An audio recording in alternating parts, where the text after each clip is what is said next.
Hi, I'm the Space Quest historian. Let's talk about Space Quest.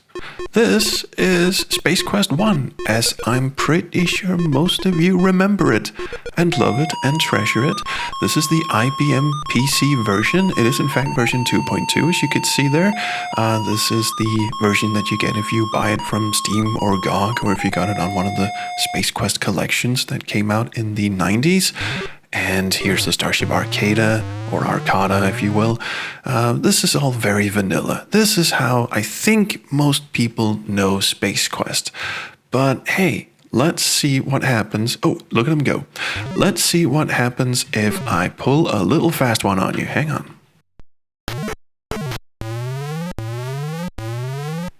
Yes, notice anything different? The color palette has changed a little bit. It's a little more bluish. The sound was a little different. And, oh, there's a fucking mouse cursor right there on the screen. Look, and it works about as well as you'd expect a mouse cursor to work in 1986. Here, look at me. Look at me struggle trying to get through this fucking door here.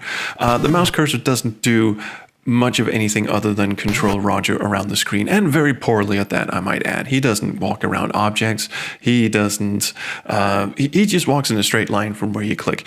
This is, in fact, the Atari ST version, which has the notable distinction of being a port of the original Space Quest done by Corey Cole, who later went on to co-create and write Quest for Glory with his wife, Laurie. But his original job was to convert Sierra AGI games to the Atari ST. And the Atari ST was this computer that was pretty popular in North America around the late 80s and early 90s. Not so much in Europe. I've never actually seen one in the wild. I've never actually played with one. This is played through an emulator. And you can tell because it's also emulating the phenomenal loading times of the disc. This version plays pretty much as the IBM PC version. As you can see, the colors are a little different, but the sound pretty much resembles the IBM PC version. If you had a Tandy 1000, the 3-voice Tandy, the sound is pretty comparable to that. And there aren't really any surprises to find here aside from the mouse cursor, which is more of a curiosity than anything. You can't really play the game with any degree of success with the mouse. So let's switch things up again.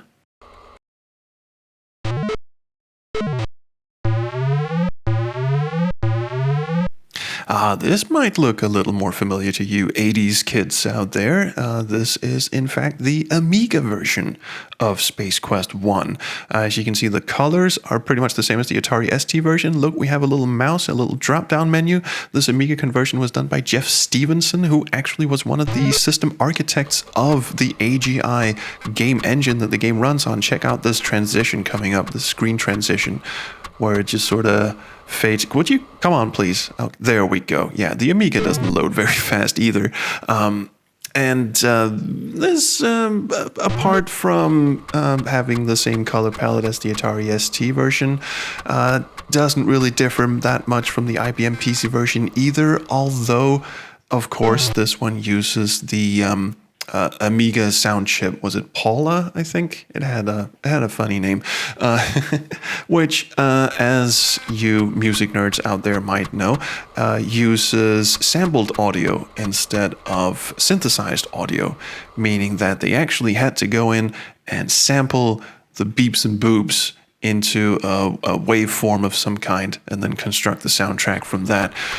With that in mind, it's kind of disappointing how little they seem to care about the sound. I mean, they could have done some actual, mod tracking stuff for this, but they didn't. Have a listen to the main theme.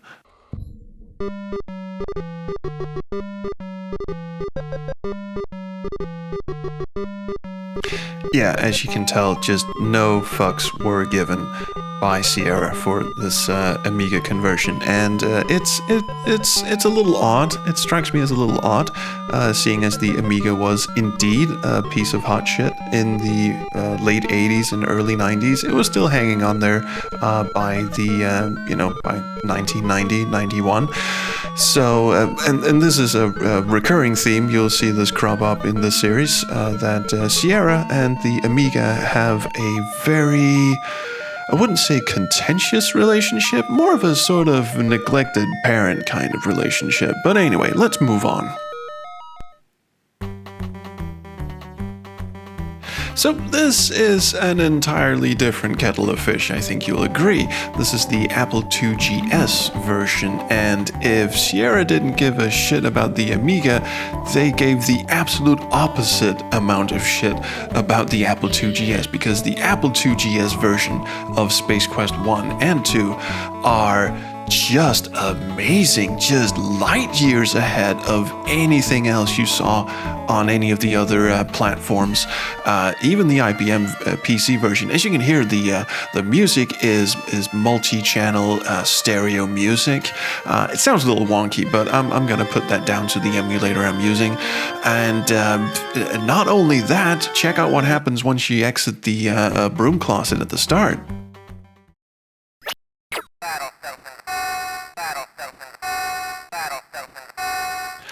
No fucking kidding. You've got digitized speech. Let's remember, this came out in 1986.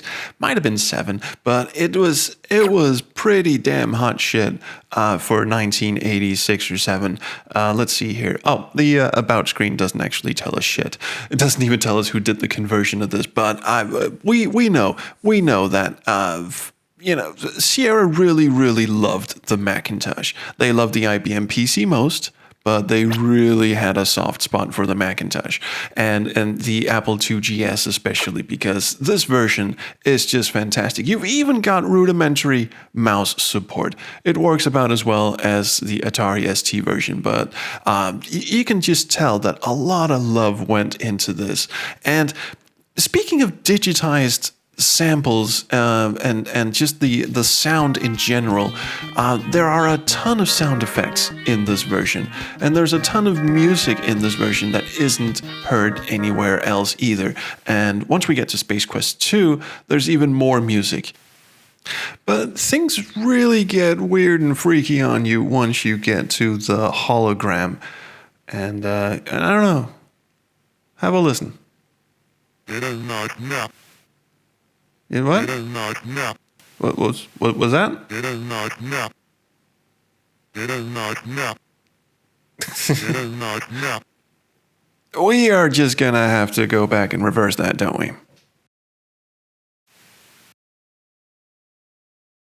I'm John Reddick.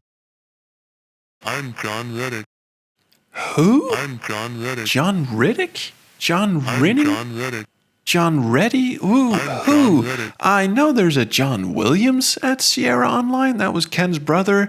I have no idea what foul sorcery is going on here, but maybe I should ask someone. I'll get back to you on this one, but anyway. Let's also take a moment to appreciate the color palette of the Apple IIgs version. As you can see, the sky is not a weird shade of pink. It is now actually orangely colored, sort of desert-y colored. Corona looks a lot more warm than it does on the IBM PC. And the reason why it looks this way on the IBM PC is because you've only got 16 colors to work with, whereas the Apple IIgs version has a lot more colors.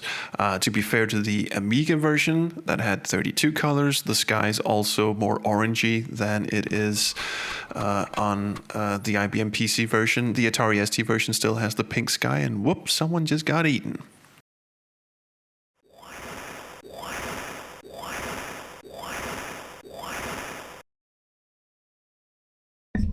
Purple.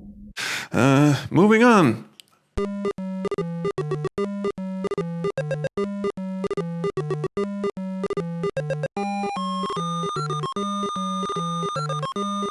Okay, so here is honestly the weirdest version of Space Quest 1, the Sarin Encounter. This is the Apple Macintosh version. I mean, you've already seen where this is going, I think, from the menu bar on the top and the icons on the left. Let's just get into the game and actually show you what the fuck is going on here. Oh, wait, hang on. The introduction text is in a strange font as well.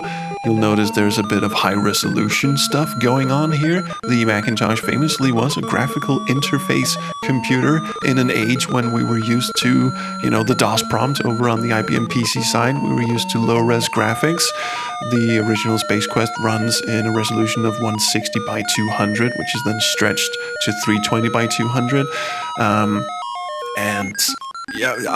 All right, let's just skip ahead and see the actual game. Holy shit. Okay, so what the hell are we looking at here? Well, we are looking at some very weird looking text boxes that had that little bit of tutorial thing at the bottom that said press mouse button or enter to clear away. You'll see the parser has an OK and cancel button, and there are... Well, this is technically high-resolution graphics. It's a little grainy because, it was a very small window and I had to blow it up for this video, but that's a lot of dithering going on there. And you're probably wondering, as I was, what the hell is up with the... with the menu on top? What are special? What are directions? What are verbs?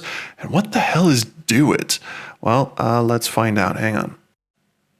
Okay, so here we go. Here we are in the error log, and we are trying to save our game. Now, I'm just going to come right out and say it. Saving games did not work here, so I don't have any footage of Space Quest 1 beyond getting to the actual skimmer. But anyway, let's have a look at the menu up here. So under verbs, you have the standard list of verbs, and in Do It, you have a standard list of actions for whatever is, pertinent in the current situation. And this menu doesn't actually change depending on what room you're in.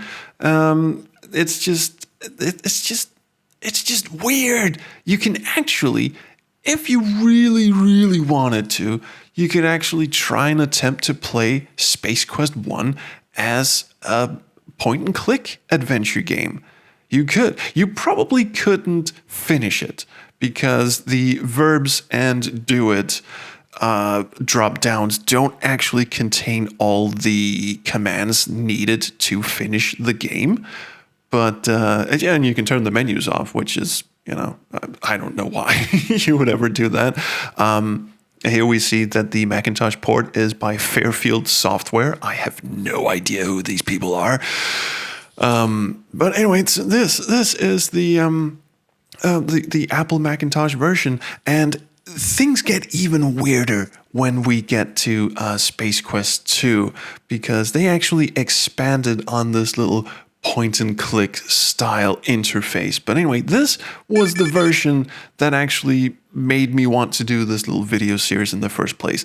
This is just batshit insane to me for a game in 1986 to have mouse support. As you can see, I'm trying to steer Roger around the screen. Again, it works about as well as you'd expect mouse navigation in 1986 to work. And you're really better off playing this with the parser as usual, because the drop-down menus are more curiosities than they are helpful in any way. But there is some attempt here at making Space Quest 1, the Sarin Encounter, a point-and-click game. And that just fucking blows my mind.